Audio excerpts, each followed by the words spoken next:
Salut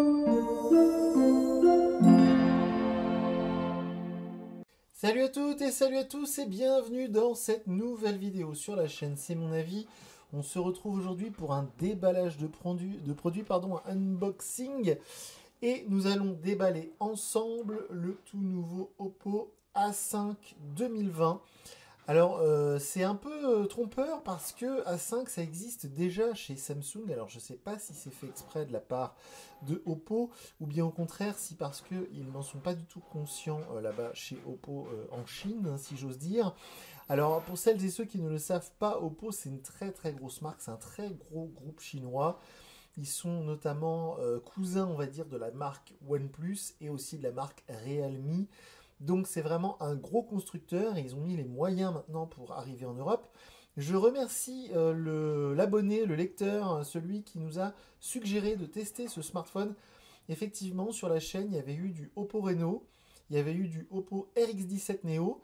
La fin d'année chez Oppo était un peu calme, il n'y avait pas de nouveautés. En tout cas, la rentrée était assez calme. Il y a eu la gamme Reno 2.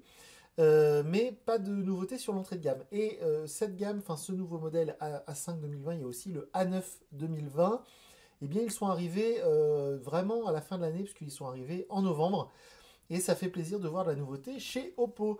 Alors, un petit tour du propriétaire. On a ici qui sont mis en avant le capteur ultra grand angle. Le Snapdragon 665, ça c'est vraiment cool. Donc ça, c'est vraiment un entrée de gamme pour le jeu qui me semble idéal. On est à 199 euros et donc il rentre en concurrence avec des smartphones par exemple de la marque Xiaomi. Et c'est vrai que là, moi j'ai hâte de tester Call of Duty Mobile par exemple ou Asphalt sur ce téléphone parce que visiblement il est vraiment conçu pour le jeu. Alors il n'y a que 3 Go de mémoire vive, 64 Go de stockage parce que c'est le modèle le moins cher. Mais vous pouvez trouver le même modèle avec 4 Go de mémoire vive. Donc pour celui qui cherche vraiment, celle ou celui qui cherche vraiment un téléphone pour le jeu, peut-être opter sur partir sur la version 4 Go. On a 5000 mAh de batterie. Ça devient vraiment une tendance. On a vraiment des très très grosses batteries maintenant sur les smartphones chinois. On avait déjà 5000 mAh de batterie sur le Redmi 8 qu'on a testé il y a très peu de temps. Et on a encore pour le jeu, j'imagine, un double haut-parleur, c'est-à-dire qu'on a vraiment un haut-parleur stéréo. Donc ils annoncent du Dolby Atmos, donc c'est certifié de Dolby Atmos. Ça aussi, c'est quelque chose que j'ai hâte de tester en vrai pour voir ce que ça donne. Alors sur la boîte, il est noir, je trouve ça très très triste. Je l'ai pris en blanc parce qu'en blanc, il est vraiment magnifique. J'ai hâte de voir ça. Donc voilà, le modèle précis, c'est CPH 1931 d'ailleurs. 64 Go, 3 Go, et donc c'est bien le Dazzling White. Ok, donc on va ouvrir ça ensemble.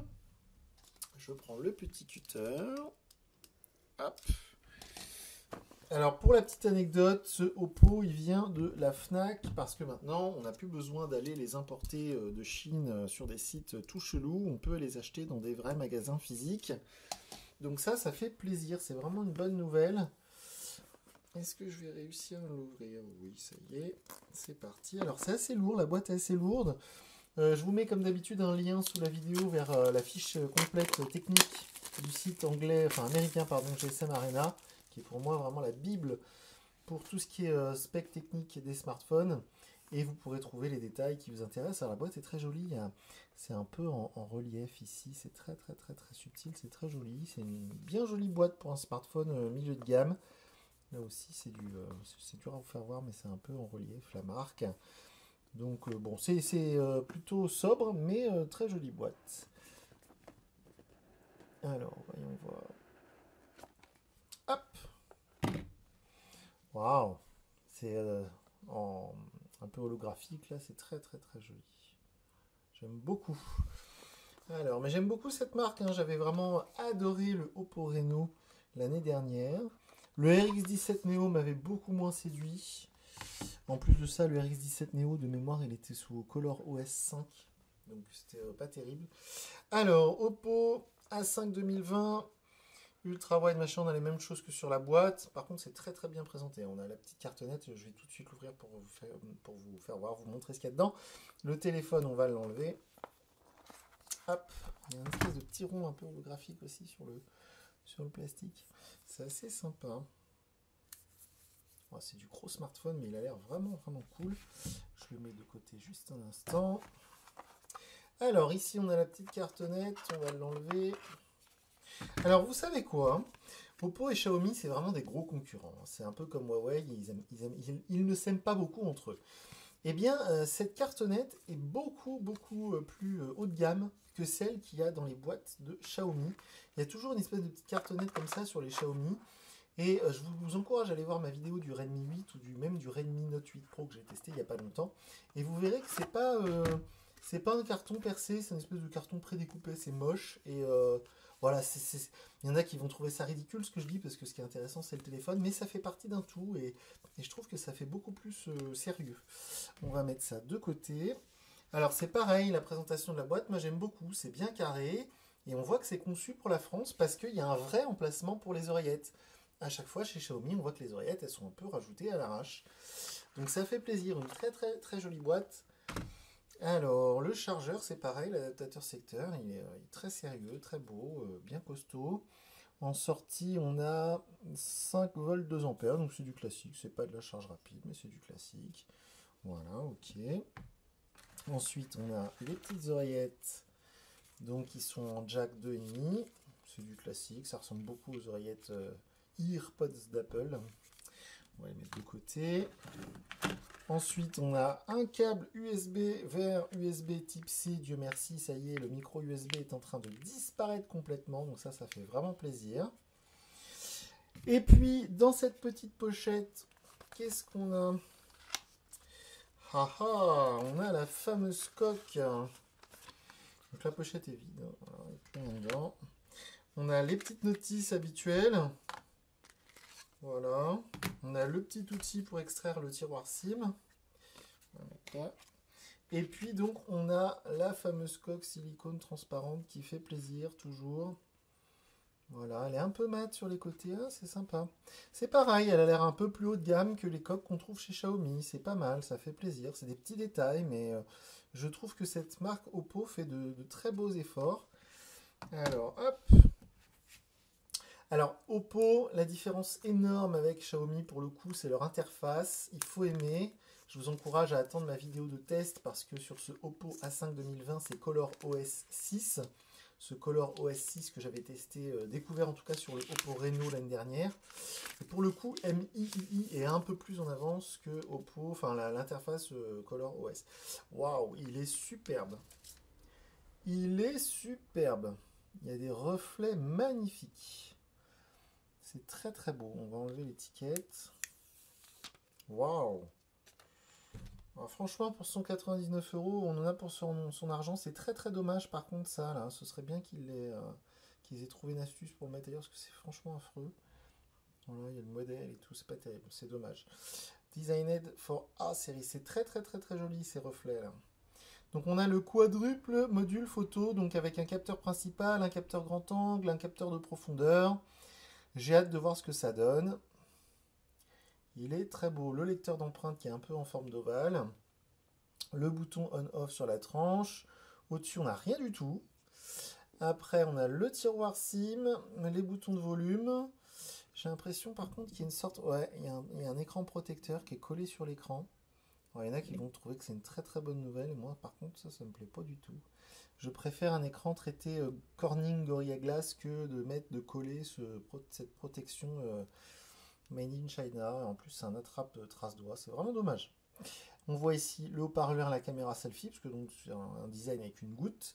Et alors, visiblement, il y a du stéréo avec un autre haut-parleur. Bon, bah je testerai ça, mais je pense que le son, il sort d'ici, tout bêtement. Hein. On a le port USB type C, le haut-parleur, le trou pour le micro et la prise jack 2,5 pour les casques et les oreillettes. On va l'allumer ensemble. Il est massif, c'est un très grand téléphone. Alors il est presque à 200 grammes, hein, c'est la mode maintenant. On n'a que des grands smartphones comme ça qui font presque 200 grammes. Visiblement, je suis le seul à m'en plaindre. Mais voilà, en main, il n'est pas trop lourd parce qu'il est très grand. Il tient parfaitement en main. Voilà, c'est vraiment un format très à la mode. Alors la vilaine coque. Non, elle est sympa cette coque. Moi je vais pas la mettre parce que ce serait dommage de gâcher un si bel objet avec une coque transparente. Mais bon, vous ferez bien ce que vous voulez. Alors select langue, ok. Le français. Alors j'aime pas du tout le feeling de cette protection d'écran qui râpe un peu. Je vais vite l'enlever. Alors, option locale, la France, elle est là.